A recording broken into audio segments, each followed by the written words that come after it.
کالی کلی والے آقا محبوب حضرت احمد مصطفیٰ جناب کہ مقدس بارگاہ میں جھوم جھوم کر درود پاک کا نظارہ پیش کریں. پڑھیے بلا کتنے سادہ مزاج ہیں ہم لوگ، کتنی سادی سی بات کرتے ہیں. کتنے سادہ مزاج ہیں ہم لوگ، کتنی سادی سی بات کرتے ہیں. ایک بوریا نشی کو سرور کائنات کرتے ہیں.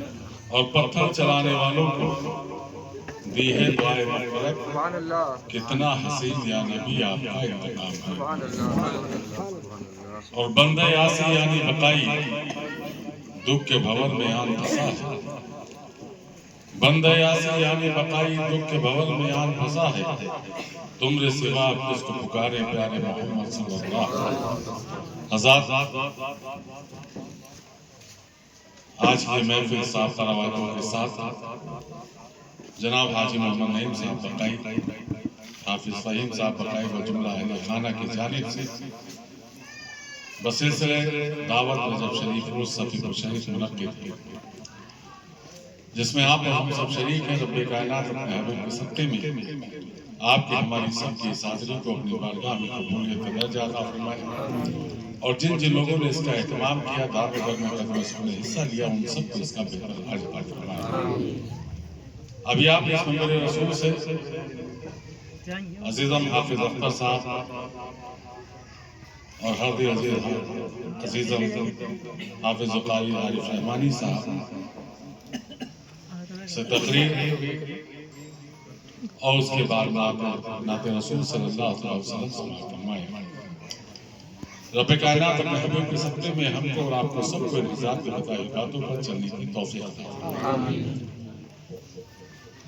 بڑی تعریف ان لوگوں نے ہماری کی. اس کی وجہ یہ ہے کہ بے پناہ ہم سے محبت کرتے ہیں اور اس محبت کی اپنی مثال پیش کرتے ہیں.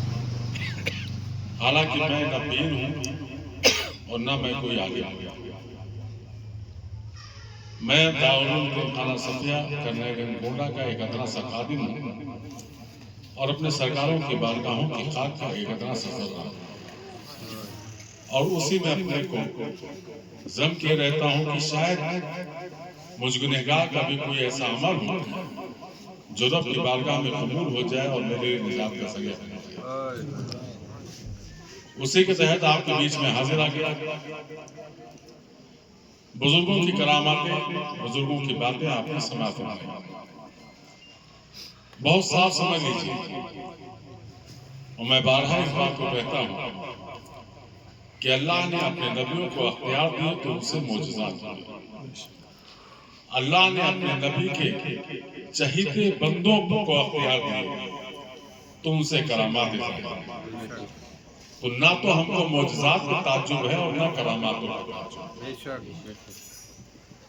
اصل مقصد یہ ہے کہ اللہ رب العزت نے ارشاد فرمایا کہ بندوں بے شک مجھ کو میری رحیمی کی بنیاد پر جانو، میری قہاریت کی بنیاد پر مجھ کو مت جانو.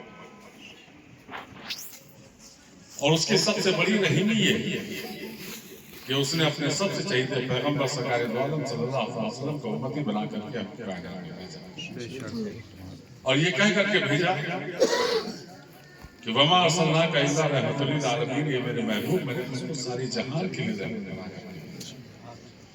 تو رحمت سے مراد صرف اتنا ہی نہیں ہے کہ وہ رحمت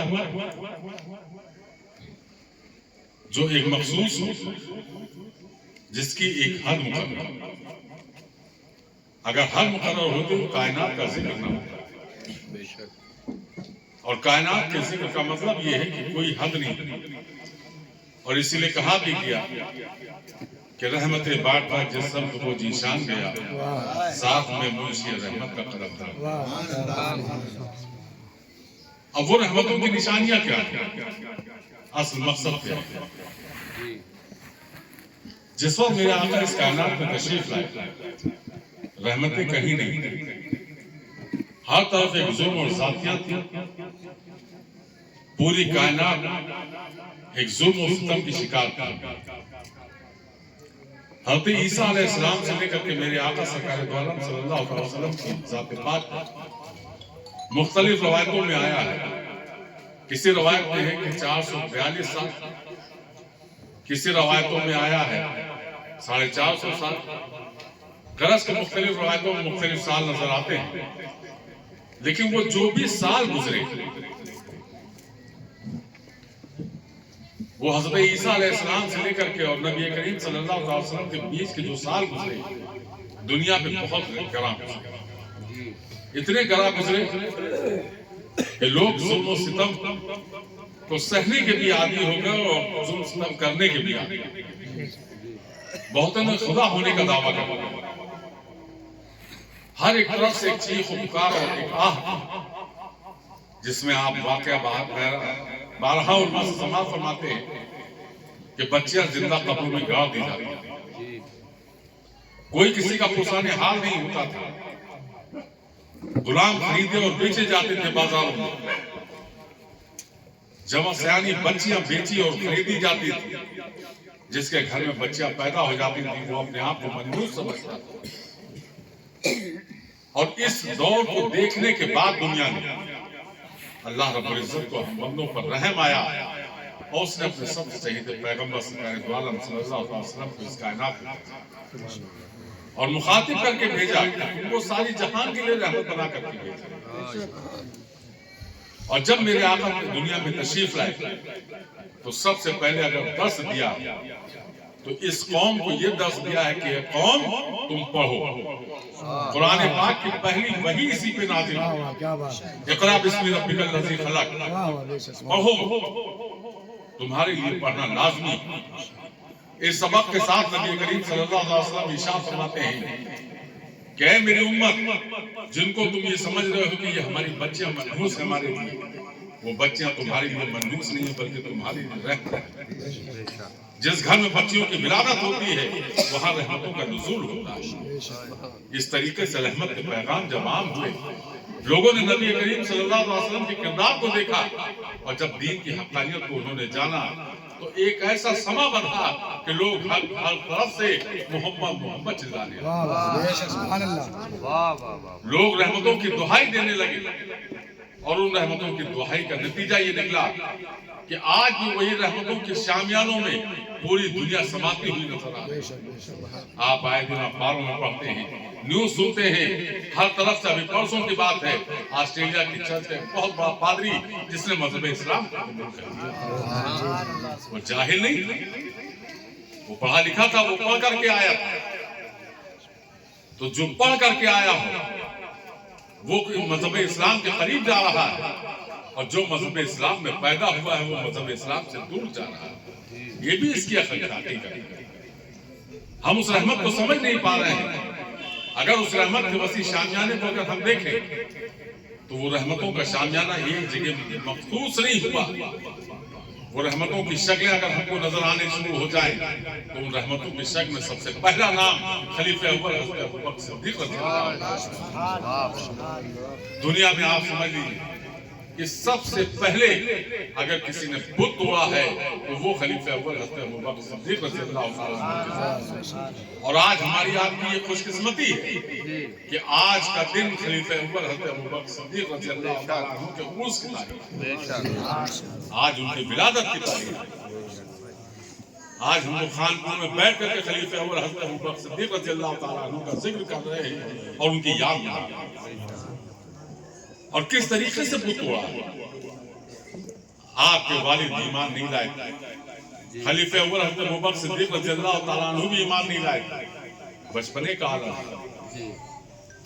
آپ کے والد نے ارشاد فرمایا، آپ کے والد نے کہا کہ چلو تم کو ہم اپنے خدا کے پاس لے چلتے ہیں. ہاتھ پکڑا اور وہ خانے لے گئے. وہ خانے پہنچنے کے بعد خلیفہ اول ارشاد فرماتے ہیں کہ یہ کون ہے؟ کہا یہ ہمارے خدا ہیں. کہا اگر یہ آپ کے خدا ہیں تو جو میں مانگوں گا وہ آپ یہ مجھ کو دیں گے. کہا ہم کو دیں گے. تو کہا مجھ کو بھوک لگی ہے، مجھے کھانا چاہیے. مجھ کو پیاس لگی ہے، پانی چاہیے. اور اگر مجھ کو کھانا اور پانی نہیں ملا تو میں ابھی یہ بت توڑ دوں. والد نے بڑے غصے کی نگاہوں سے اپنے بیٹے کی طرف دیکھا اور دیکھ کر خلیفہ اول ارشاد فرماتے ہیں کہ اے بت، میرے باپ اس کو خدا کہتے ہیں اور مجھے بھوک لگی ہے، مجھ کو کھانا چاہیے، اگر تو خدا ہے تو مجھ کو کھانا دے دے۔ میں پیاسا ہوں، اگر تو خدا ہے تو مجھ کو پانی دے دے۔ تھوڑی دیر انتظار کرنے کے بعد نہ کھانا ملا نہ پانی ملا۔ خلیفہ اول حضرت ابوبکر صدیق رضی اللہ تعالیٰ عنہ نے ایک پتھر اٹھایا اور اس کو بت پہ دے مارا۔ بت پہ پتھر مارنا تھا کہ بت گرا اور چکنا چور ہو گیا۔ آپ کے والد کو بڑا غصہ آیا، کھینچ کے ایک جھاپڑ مارا اور کھینچتے ہوئے اپنے گھر کی طرف لے گئے۔ اہلیہ نے پوچھا کہ آپ اس کو کھینچتے ہوئے کیوں لا رہے ہیں؟ کہا اس نے غضب کر دیا، اس نے ہمارے خدا کو توڑ دیا۔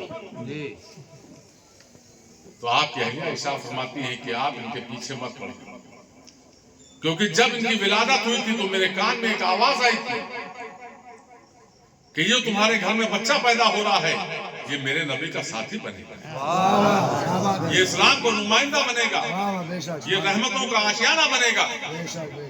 تو آپ ان کے پیچھے نہ پڑیے۔ اور اسی کے بعد خلیفہ اول حضرت ابوبکر صدیق رضی اللہ تعالیٰ عنہ، آپ کیا جانتے ہیں، نبی کریم صلی اللہ علیہ وسلم کے بچپنے کے ساتھیوں میں جب کوئی خلیفہ کوئی بھی نبی کا ساتھ دینے کے لیے تیار نہیں تھا، اس وقت خلیفہ اول حضرت ابوبکر صدیق رضی اللہ تعالیٰ عنہ ساتھ دیتے۔ میں اس بات کو اور واضح کر دینا چاہتا ہوں، چونکہ یہ خلفائے راشدین کا مسئلہ آ گیا۔ آج کے زمانے میں بڑے فتنے پھیلے ہوئے، اور اس فتنوں میں لوگ مولائے کائنات سے لے کر کے اور خلیفہ اول تک کمپریزن کرتے ہیں۔ کوئی کہتا ہے علی بڑے ہیں، کوئی کہتا ہے کہ عمر بڑے ہیں، کوئی کہتا ہے صدیق بڑے ہیں، کوئی کہتا ہے عثمان بڑے ہیں۔ آپ یہ سمجھ لیجئے بہت صاف طریقے سے کہ خلیفہ اول، خلیفہ دوم، خلیفہ سوم، خلیفہ چہارم، یہ ترتیب نبی کریم صلی اللہ علیہ وسلم نے نہیں عطا فرمائی۔ بہت صاف سمجھیے گا، یہ ترتیب کسی نے نبی نے نہیں دی ہے، یہ ترتیب صحابہ نے دی ہے۔ نبی کے بظاہر دنیا سے تشریف لے جانے کے بعد دی ہے۔ جو سب سے پہلے مسند خلافت پر بیٹھا وہی خلیفہ اول ہو گیا، جو مسند خلیفہ اول کے بعد بیٹھا وہ خلیفہ دوم ہو گیا، جو مسند ان کے بعد بیٹھا وہ خلیفہ سوم ہو گیا، جو ان کے بعد بیٹھا وہ علی مولائے کائنات چہارم ہو گئے۔ اب نبی نے کیا کیا؟ نبی نے صرف کو بتا دیا کہ میرا صدیق ایسا ہے، میرا عمر ایسا ہے، میرا عثمان ایسا ہے، میرا علی ایسا ہے۔ اب ان صفتوں کو اگر ہم دیکھتے ہیں تو ہمارا ایمان اس بات پر ہے کہ نبی نے جو فرما دیا اسی پر ہمارا ایمان ہے۔ اب نبی نے فرما دیا کہ میرا صدیق ایسا ہے، اور یہ کہہ کر کے فرمایا کہ میں نے دنیا میں جس نے مجھ پر احسان کیے، میں نے سب کا احسان اتارا، صرف دو لوگوں کا احسان میرا رب اتارا۔ وہ دو لوگ کون ہیں؟ وہ دو لوگ خلیفہ اول حضرت ابوبکر صدیق رضی اللہ تعالیٰ عنہ ہیں، اور دوسری ذات حضرت خدیجہ کی، جن کے لیے میرے آقا ارشاد فرماتے ہیں کہ ان کا احسان میرا رب اتارا۔ تو وہ خلیفہ اول حضرت ابوبکر صدیق رضی اللہ تعالیٰ عنہ کی ذات پاک ہے۔ تو جس کے لیے نبی نے جو فرما دیا وہی ہمارے لیے ایمان ہو گیا۔ ایمان میں ہمارے یہ کہتا ہے کہ اول کا بھی وہی مقام ہے، دوئم کا بھی وہی مقام ہے، سوئم کا بھی وہی مقام ہے، اور چہارم کا بھی وہی مقام ہے، اس لیے کہ نبی نے فرمان پر ہمارا ایمان۔ تو ان سب چیزوں پہ قطعی پڑھنے کی ضرورت نہیں ہے۔ یہ فتنے ہیں، اور فتنے بھی ہماری ہی جماعت سے اٹھتے ہیں، بہت صاف سمجھیے گا۔ بے شک۔ اور ان فکروں سے ہم کو بچنا ہوگا۔ کچھ لوگ رافضیوں کی حمایت میں جا رہے ہیں، کچھ لوگ سنیوں کو ادھر سے ادھر کر رہے ہیں۔ ان سب چیزوں کی ضرورت نہیں ہے۔ جب ہم نے کہہ دیا کہ نبی کے فرمان پر ہمارا ایمان ہے تو اسی پر ہمارا ایمان ہے۔ بے شک۔ ہمیں کسی سے کوئی غرض نہیں۔ ہمارے نبی نے ارشاد فرما دیا کہ ہمارا صدیق ایسا ہے، تو جب نبی نے جس کی تعریف کرتی ہو تو ہم کو اس کی دوسری تعریف کی ضرورت بھی نہیں۔ سبحان اللہ، سبحان اللہ۔ تو خلیفہ اول حضرت ابوبکر صدیق رضی اللہ تعالیٰ عنہ کی وہ ذات پاک ہے۔ چونکہ آج ذہن میں کچھ اور تھا، لیکن دن چونکہ خلیفہ اول کا ہے تو بات انہی کی، یوم عرس ہے آج یوم عرس ہے ان کا، تو آج بات انہی کی جاتی ہے۔ خلیفہ اول حضرت ابوبکر صدیق رضی اللہ تعالیٰ عنہ کا صرف مقام دیکھنے کی ضرورت ہے۔